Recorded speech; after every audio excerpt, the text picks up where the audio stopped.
4 साल पहले करीब इसी हफ्ते के दौरान मैंने एक वीडियो बनाया था, the complete guide to US stock market investing. अगर आप यूएस स्टॉक मार्केट्स में इन्वेस्ट करना चाहते हैं तो इस वीडियो में मैं आपको दूंगा एक complete guide to US stock investing. उस वीडियो में मैंने कुछ ऐसा बोला था जो उस पॉइंट पे लोगों को ज्यादा फ्रैंकली बोले तो हजम नहीं हुआ था। मैंने ये बोला था कि मेरा जो पूरा पोर्टफोलियो है उसका करीब 35% यूएस स्टॉक मार्केट में इन्वेस्टेड है। इंडियन स्टॉक मार्केट अभी भी सबसे बड़ा था, स्टार्टअप्स सबसे छोटा था, थोड़ा बहुत क्रिप्टो भी था, रियल एस्टेट है नहीं, सोने में मैं इन्वेस्ट करता नहीं हूं, लेकिन ये 35% was not a small number. And उस पॉइंट पे मुझे याद है बहुत लोगों के ना बहुत हार्श रिएक्शन आए थे कि देशद्रोही बाहर इन्वेस्ट कर रहा है, हमें बोलता रहता है एसआईपी कर लो, खुद अपने पैसे उधर भेज रहा है, वगैरह वगैरह। And I want to address all of that, क्योंकि इन 4 सालों में जो हुआ है वो जेन्युइनली मुझे भी नहीं लगता था होगा। मैं अपनी कुर्सी पे बैठ के ये नहीं बोल सकता कि मैंने देख लिया था भविष्य क्या होने वाला है इसीलिए मैंने यूएस स्टॉक मार्केट में इन्वेस्ट किया था। मुझे एक बहुत सिंपल सा रीजन पता था क्यों इन्वेस्ट करने का, उस रीजन से भी आपको वाकिफ कराऊंगा। एंड इन 4 सालों में जो मैंने देखा है उससे शायद और ज्यादा कन्विक्शन मिल गई है that at some point of time we have to be smart about our money because ये अल्टीमेटली हमारा पैसा है। Let's get started. मैं ये वीडियो 15 मई 2026 को रिकॉर्ड कर रहा हूं। 4 साल की जर्नी को देखने की कोशिश करेंगे। स्टार्ट करते हैं पहले इंडियन स्टॉक मार्केट से। निफ्टी 50 को अगर हम पिछले 1 साल की जर्नी में देखेंगे, इट हैज ड्रॉप्ड बाय 5.66%, मतलब नेगेटिव 5.66% हो गया है। आप बोलेंगे यार ये तो बिल्कुल भी अच्छा नहीं है, बट स्टॉक मार्केट में ये उतार चढ़ाव चलता रहता है। Everybody who is a long-term investor should expect this downfall and also upward journey. अगर हम 5 नहीं लेकिन 4 साल देखते हैं तो I'll come to around say May 15th ये and then see अभी तक की जर्नी तो about 49.81%, मतलब 50% से मार्केट बढ़ी है। तो अगर आपने 100 रुपए डाले होते 15 मई 2022 निफ्टी 50 में तो आज वो पैसा करीब 150 रुपए होता। Not bad at all. अब इसी को अगर हम कंपेयर करते हैं S&P 500 से, which is basically the equivalent of Nifty 50, but 50 कंपनियों की जगह ये 500 कंपनियों का एक इंडेक्स है, but it's considered to be a good proxy for the US stock market. तो हम 5 साल जाते हैं एंड लेट्स से वही 15 मई इधर देखते हैं तो दैट हैज बीन 84.15%, मतलब 100 रुपए अगर आपने डाले होते तो वो 184 रुपीज हो गए होते invested in the US stock market. लेकिन इसी के साथ साथ एक और चीज होती है, the US dollar and Indian rupee relationship, जो अनफॉर्चुनेटली इंडियन रुपी के लिए अच्छा नहीं रहा है। तो अगर वही 4 साल की जर्नी देखते हैं एंड वी गो टू से मई में 77 रुपीज था ये, and now it is say close to 96 rupees, 23.88% US dollar increase किया है as compared to the Indian rupee. This is combined with the 84% increase of the S&P itself, क्योंकि अगर आपने 2022 में अपने इंडियन रुपीस कन्वर्ट करके यूएस डॉलर में invest किए होते, वो यूएस डॉलर 84% बढ़ गए होते, और वही यूएस डॉलर अब अगर आप इंडियन रुपीस में कन्वर्ट करते तो उसके आपको करीब 23 से 24% ज्यादा मिलता। So your actual increase would be the following. Let's say आपने 100 रुपए इन्वेस्ट करे इन 2022 13th of May in the US stock market. INR to USD at that point was 76.46 rupees. So आपको US डॉलर्स में approximately $1.29 मिलते। ये $1.29 आप S&P में invest कर लेते, ग्रोथ आपकी होती 84%। तो 2026 में यूएस डॉलर आपके कितने होते? 2.37, एंड आज की डेट में आपका ये जो रेशियो है दैट इज 95.96 रुपीज। तो अगर आप इसको रुपए में कन्वर्ट करेंगे यू विल मेक 227 रुपीज, मतलब आपके 100 रुपए 227 रुपए बन गए।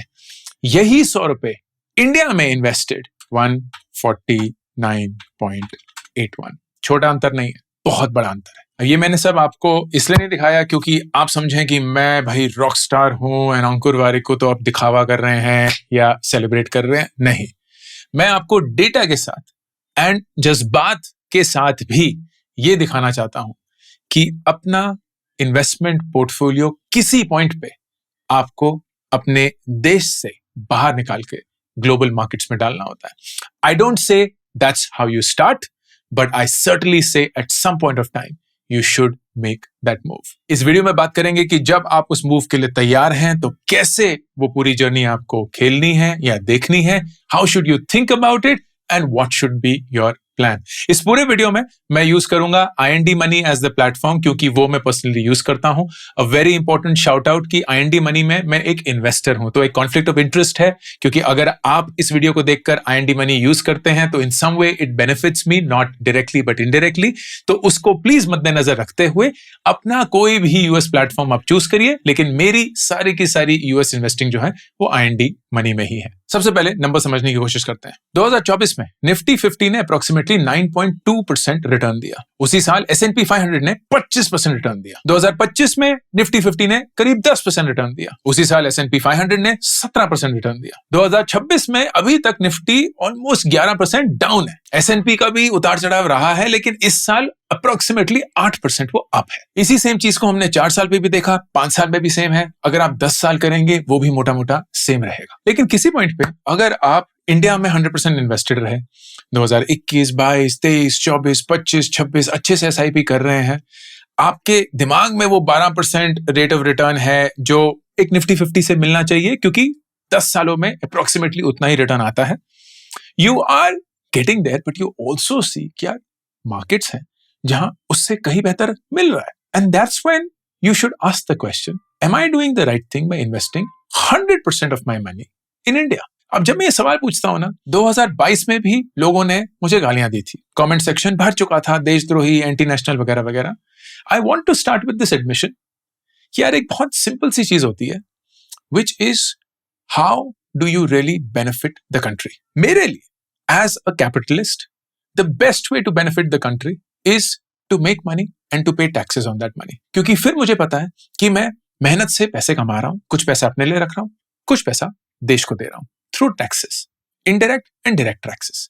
ये मेरे लिए सबसे best form of being a good citizen है। मेरे लिए अगर कुछ भी मुझे खैरात में मिलता है, मैं एक अच्छा सिटीजन नहीं हूं।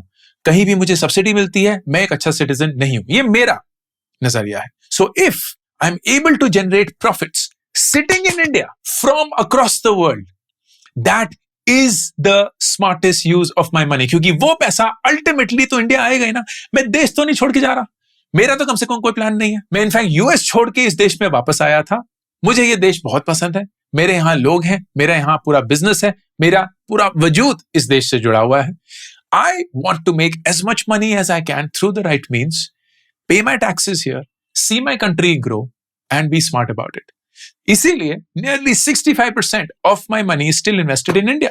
लेकिन बाकी का 35% अगर मैं यूएस में इन्वेस्ट करता हूं और वहां मुझे अच्छा सा रिटर्न मिलता है, उधर उस पैसे को बेचकर मैं वापस हिंदुस्तान लाता हूं, यहां टैक्स भरता हूं, I am making money for the country and for myself, which I think is a smart way of thinking about it. अब एक सवाल जो उठ के निकलता है वो ये है कि यार ये गैप क्या हमेशा रहेगा? क्या इंडिया हमेशा एक तरह से यूएस से लैग करेगी? And the answer is Not always, but you need to understand कि ये गैप है भी क्यों। सबसे पहले तो dollar advantage. Dollar is still the most powerful currency in the world. बहुत सारे परचेजेस ग्लोबली डॉलर में ही होते हैं, चाहे वो तेल हो, चाहे वो टेक्नोलॉजी हो, and because of that dollar is always in demand. हम एक नेट इंपोर्टर हैं गुड्स एंड सर्विसेज के, so we have to continuously keep paying a lot of dollars to make our oil purchases, to make our technology purchases, to make our defense purchases. तो इन सब के चलते the power of the dollar as compared to the Indian rupee is much stronger. And we've seen that. मुझे याद है जब मैं US गया था as a student 2002 में, डॉलर उस समय पे करीब 45 रुपीस का था, आज करीब 95 रुपीस का है। So it's jumped more than twice in the last 22-23 years. अगर आपने ₹1 अपने डॉलर में कन्वर्ट करके 2002 में डाले होते, वो बड़ा ही नहीं, वो वहीं के वहीं कहीं बिस्तर में फंस गया एंड फिर आपको मिल गया 2026 में, आपने वो लिया, वापस भारत आ गए और एक्सचेंज कर लिया, आपके वो 1 रुपए 2 रुपए बन चुके हैं, डबल हो चुका है। उस पैसे ने कुछ मेहनत नहीं करी है, पर पूरी मेहनत जो हुई है वो ग्लोबल इकोनॉमी के करेंसी रिलेशनशिप्स की वजह से हुई है। So the dollar advantage is there, cannot be denied. Every year, anywhere between 2 to 4% is what the rupee loses in its value as compared to the dollar. हाल ही में पिछले 1 साल में बहुत ज्यादा लॉस हुआ है, but I think at a stable level, 2 to 4% is what you would normally expect, and that means every year a dollar investment is growing by default 2 to 4%. फिर जो पिछले 4 सालों में हुआ ना, जो किसी ने तो नहीं बोलूंगा, बहुत लोगों ने एक्सपेक्ट नहीं किया था, was the AI story. AI के ना 2 पावर सेंटर्स बन चुके हैं. One is the US and one is China. US is where the models are, China is where the infrastructure is. China में इनफैक्ट मॉडल्स भी हैं, बट वो global level पे अभी इतना नहीं आए हैं जितना US मॉडल्स आ चुके हैं. तो you would see ChatGPT है, you would see Google का Gemini है, you will see Anthropic का Claude है, you also have Perplexity जो एक Indian founder है, but it's a US company. So all the big tools and the models that are being used and built in the world are largely being built in the US. And उसके चलते ना, these tech companies have gone through the roof. तो आप Facebook देख लीजिए, yes. Google देख लीजिए, yes. Nvidia देख लीजिए, yes. Amazon देख लीजिए, maybe not so much. Netflix देख लीजिए, पागलपन growth. And of course, you will have the downstream of it. SanDisk has been the best performer. कुछ 1000% मूव कर चुका है 1 साल के अंदर. किसको पता था कि memory chips, hardware companies will see this growth? But all of this has happened because demand for AI is going through the roof. Demand for computation is going through the roof. तो लोगों को chips चाहिए, लोगों को servers चाहिए, लोगों को वो सर्वर्स चलाने के लिए इलेक्ट्रिसिटी चाहिए, लोगों को वो सर्वर्स चलाने के लिए इंफ्रास्ट्रक्चर चाहिए. सो everything that is connected to both hardware and software deployment for AI is getting priced out. And most of these companies are in the US. और फिर ना तीसरी सबसे फंडामेंटल चीज जो मैंने 2022 के वीडियो में भी बोला था कि the US undeniably is a market जहां दुनिया के सबसे बड़े ब्रांड्स बनते हैं. तो अगर आपको दिख रहा है कि यार आप वो प्रोडक्ट रोज यूज करते हो, चाहे वो एक गूगल का प्रोडक्ट हो, चाहे वो एक मेटा का प्रोडक्ट हो, चाहे वो एक अमेजॉन का प्रोडक्ट हो, why would you then think कि उसके स्टॉक्स अगर आप खरीद सकते हैं, उसकी इन्वेस्टमेंट्स अगर आप कर सकते हैं, आपको नहीं करनी चाहिए? Because the same logic applies in India as well, right? इतनी बार होता है, आई वुड लुक एंड से यार मैं पेटीएम दिन में कुछ 5 बार यूज करता हूँ, मैं जोमेटो, डिस्ट्रिक्ट, उसके प्रोडक्ट्स हफ्ते में कुछ 3 बार यूज करता हूँ, ब्लिंकिट दिन में आराम से 2 बार यूज करता हूँ, मैं जब भी पेंट घर के लिए सोचता हूं तो एशियन पेंट्स ही दिमाग में आता है, जब भी ज्वेलरी सोचता हूं तो तनिष्क के दिमाग में आता है, जब भी एक लार्ज कंपनी के बारे में सोचता हूं जो इंडिया में ग्रो किए जा रही है तो रिलायंस के बारे में सोचता हूं. तो जब इन चीजों के बारे में सोचता हूं, इन्हीं में इन्वेस्ट करता हूं या ऐसे म्यूचुअल फंड में इन्वेस्ट करता हूं जो इन कंपनीज में इन्वेस्ट करती है. It's a natural progression of your thinking driven by your usage. Why wouldn't you apply the same thing for global companies as well? अगर आपको पता है कि आप एक सैमसंग का फोन यूज करते हैं और दुनिया में हर एक इंसान सैमसंग का फोन यूज करता है, why would you not stop and से क्या मुझे सैमसंग में भी इन्वेस्ट करना चाहिए? क्या मुझे फेसबुक में भी इन्वेस्ट करना चाहिए? क्या मुझे एप्पल में भी इन्वेस्ट करना चाहिए? क्या मुझे गूगल में इन्वेस्ट करना चाहिए? And if you can then why wouldn't you? अब ये जब आप पूरी कहानी देखेंगे ना, तो कुछ लोग तो आएंगे और आपको बोलेंगे, ब्रो तुम जैसा गधा तो मैंने आज तक देखा ही नहीं, तुम कहाँ इंडियन मार्केट में फंसे हुए हो, यूएस में देखना था ना, तुम जाते. एंड अभी मैं आपको दिखा देता हूं एनवीडिया स्टॉक प्राइस, तुम जाते हैं ना, तुम देखिए एनवीडिया का 1 साल का स्टॉक 66.98% बढ़ चुका है. अरे छोट 5 साल का देख 1480% बढ़ा है. यही डाल लेते पैसे. फिर एक और दोस्त आ जाएगा, अरे ये छोड़, तूने सैनडिस्क नहीं देखा, सैनडिस्क पिछले 1 साल में 3262% बढ़ चुका है. इन दोस्तों को तो सबसे पहले आप बोलना, यार ये ना सर्वाइवरशिप बायस कहलाता है. ये 2 स्टॉक्स आपने पकड़ लिए एंड ये कहानी बहुत अच्छी लग रही है तो आपने बेच दी वो कहानी. लेकिन आई एम श्योर ऐसे बहुत सारे और स्टॉक्स थे जिनकी कहानियां बहुत खूबसूरत लग रही थी, जो इस दौरान बस रो रहे थे, रुल रहे थे, और फिर किसी ने बोला नहीं भाई ये बढ़ने वाला है क्योंकि एआई, हार्डवेयर, सॉफ्टवेयर, फलाना ढमका, एंड वो कभी बढ़े ही नहीं, इनफैक्ट डूब ही गए. पता नहीं आपने फिग्मा के बारे में सुना है कि नहीं? If you are a designer, you most likely have used Figma and it's an incredibly good tool.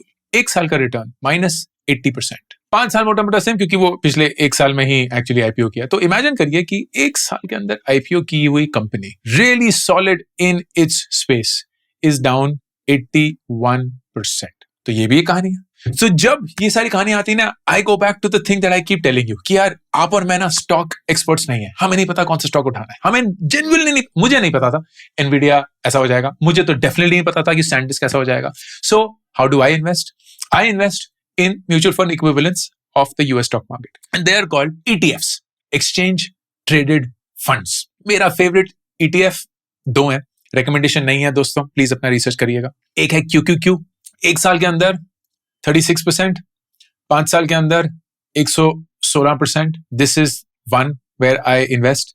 And essentially, to give you a sense, QQQ जो है, it is largely a innovation ETF which invests mostly in tech companies.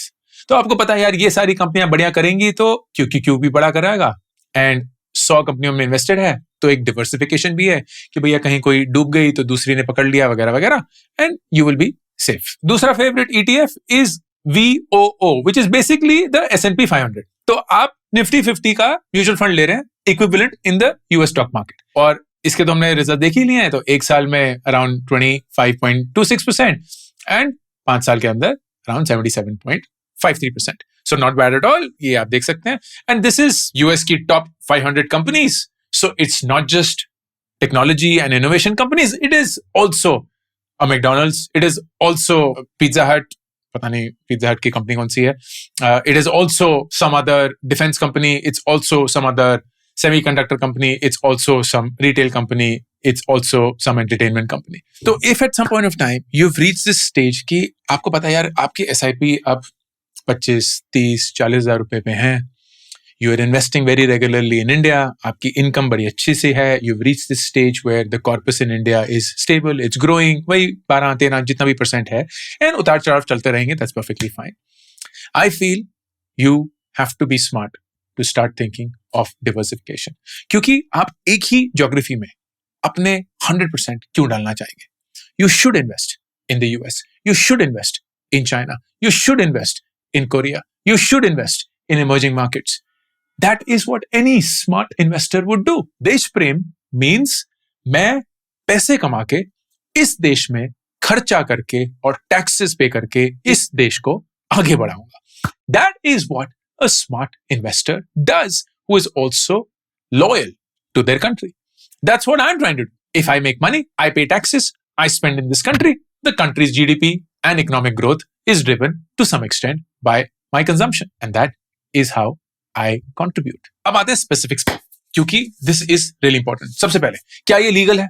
Of course legal है. There is something called the LRS, Liberalized Remittance Scheme, जिसके तहत हर एक भारतीय नागरिक इस देश से कुछ पैसा बाहर भेज सकता है for any purpose that is listed under the LRS. It could be for education, it could be for travel, it could be for business, and it can be for investment as well.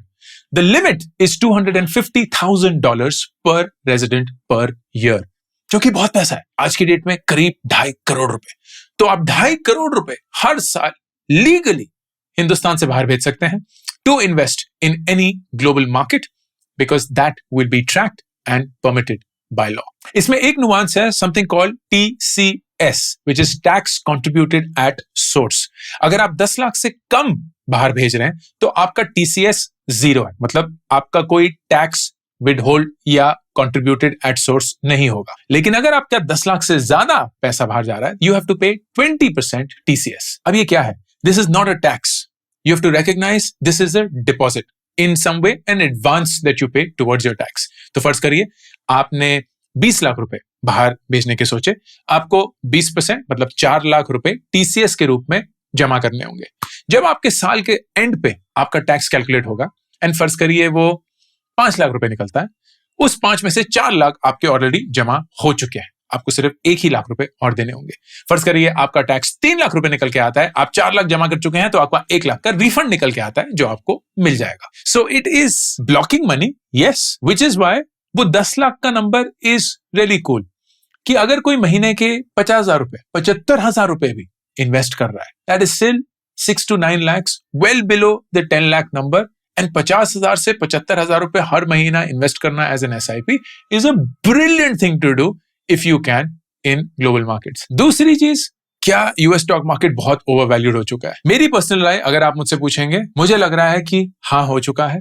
And इसीलिए आपको एक long term view लेना पड़ेगा। मैं short term investor नहीं हूं। मैं 2-3 सालों के लिए कहीं इन्वेस्ट नहीं करता हूं। अगर मैं इन्वेस्ट करता हूं तो वो 5-10 साल के होराइजन के लिए करता हूं। तो क्या 5-10 साल में यूएस मार्केट ओवरवैल्यूड लगती है? मुझे पर्सनली नहीं लगती है। बट क्या अगले 1-2-3 साल में कुछ शॉक वेव आएगा जिसकी वजह से मार्केट डाउन हो सकती है? बिल्कुल हो सकती है। एआई बबल बस्ट हो सकता है। जो क्रेजी वैल्यूएशंस ये कंपनीज देख रही हैं, शायद वो एक तरीके से रैशनलाइज हो जाएंगी एंड कुछ भी उसके तहत हो सकता है। But is it a great place to park your money and invest your money and see your money grow in the next 5, 10 plus years? 100% yes. I genuinely feel like Warren Buffett does. Never bet against America. चाहे वो जितना भी अपनी red मरवा ले, it is a country that has emerged almost always to be a fierce contender to be the global powerhouse in the world. अब जल्दी से बात करते हैं कि 2022 में मैंने जो वीडियो बनाया था और आज 2026 में जो वीडियो बना रहा हूं, उसमें क्या कोई अंतर है? How do you invest? What is the process? बहुत अंतर आ चुका है। इनफैक्ट चीजें बहुत बेहतर हो चुकी हैं। 2022 में जब आपको पैसा बाहर भेजना होता था to deposit and to invest, आपको सबसे पहले एक बैंक ऑफ मॉरिशस का बैंक अकाउंट खोलना पड़ता था। पेपर वर्क होता था, फिर उसका एक प्रोसेस, 4-5 दिन लगते थे सेटल होने में वो पैसा। उस दौरान वो पैसा पता नहीं कहाँ गुम हो रखा है, लेकिन पहुंच जाता था ultimately. But it was a long tedious process and almost felt like not a frictionless process. 2026 में ये सब बदल चुका है। IND Money, which is the platform that I use, it now operates from Gift City, जो कि गुजरात में खुली है. It's regulated by the IFSCA. And Money, it moves within the Indian regulatory parameter, which is a really good change that has happened. And let's say, number one change. दूसरा change on the capital gains tax. पहले the long term capital gain tax was 20%. 2026 में अब the long term capital gain tax is 12.5%. 2022 में मैंने जब video बनाया था तो पैसे आपको जब विड्रॉ करने होते थे आपको एक फी देनी पड़ती थी, क्योंकि वो फी IND Money को भी देनी पड़ती थी। अब वो फी 0 हो चुकी है। 2022 में अकाउंट ओपनिंग फ्री थी, लेकिन ब्रोकरेज चार्जेस देने पड़ते थे आपको। 2026 में अकाउंट ओपनिंग अभी भी फ्री है, एनुअल मेंटेनेंस भी फ्री है, and brokerage now is 0.25% of the trade value. और दो और बहुत बढ़िया चेंजेस। नंबर 1, पहले आप SIP नहीं कर सकते थे, तो आपको ना एक जाके वो स्टॉक या ETF खरीदना। अब आप हिंदुस्तान जैसे SIP कर सकते हैं, जो कि बहुत बढ़िया है। दूसरी चीज, यूएस मार्केट की खास बात है, which is both a good and a bad thing, but at least in our case it's usually a good thing. वहां फ्रैक्शनल स्टॉक्स खरीदे जा सकते हैं। मतलब आपको जरूरी नहीं है एक ही स्टॉक खरीदना है, आप 0.1 स्टॉक भी खरीद सकते हो, क्योंकि स्टॉक इतना महंगा है। लेट्स से $1000 का या $200 का भी है। $200 भी बहुत ज्यादा पैसे होते हैं, तो आप 0.1 स्टॉक भी खरीद सकते हो। 2022 में वो पॉसिबल नहीं था। अब completely open, just like the US stock market. So you can buy fractional shares sitting in India. Okay, so दिखा देता हूं आप ये काम कैसे करता है। सबसे पहले तो ऑनबोर्डिंग बहुत सिंपल है। डिजिटल KYC है, तो कुछ ही टाइम में आपका पूरा अकाउंट सेटअप हो जाएगा। आपको अपने बैंक अकाउंट से फिर IND Money का अकाउंट लिंक करना होगा। अकाउंट ओपनिंग फीस 0 है, कोई मिनिमम बैलेंस मेंटेन करने की जरूरत नहीं है, कोई एनुअल मेंटेनेंस चार्जेस भी नहीं है। फिर जैसे मैंने बताया, फ्रैक्शनल इन्वेस्टिंग है, तो जैसे एप्पल का एक शेयर $200 का है, जो कि करीब 20,000 रुपए है, तो 20,000 रुपए नहीं है मेरे पास, मैं सिर्फ 5,000 रुपए इन्वेस्ट करना चाहता हूं, तो you can actually buy 0.25 shares, which is amazing. फिर SIPs जैसे मैंने बताया, तो ETFs में आप एक रेगुलर इन्वेस्टमेंट स्टार्ट कर सकते हैं। जैसे आपके भारत में SIPs पैसा कट जाएगा, वैसे ही IND Money के थ्रू आपकी यूएस स्टॉक मार्केट में इन्वेस्टिंग के लिए भी पैसा हर महीने कटेगा। एक चीज जिससे लोग बहुत घबराते हैं, which are the tax documentation, तो वो सब भी है। जैसे आप देख सकते हैं रिलेटेड डॉक्यूमेंट्स में जब आप जाएंगे, you have all of these. तो जैसे टैक्स डॉक्यूमेंटेशन हो गई, आपका कैपिटल गेन टैक्स हो गया, स्केड्यूल FA हो गया, तो कैपिटल गेन टैक्स आप डाउनलोड कर सकते हैं, पिछले जितने भी सालों का करना है वगैरह वगैरह।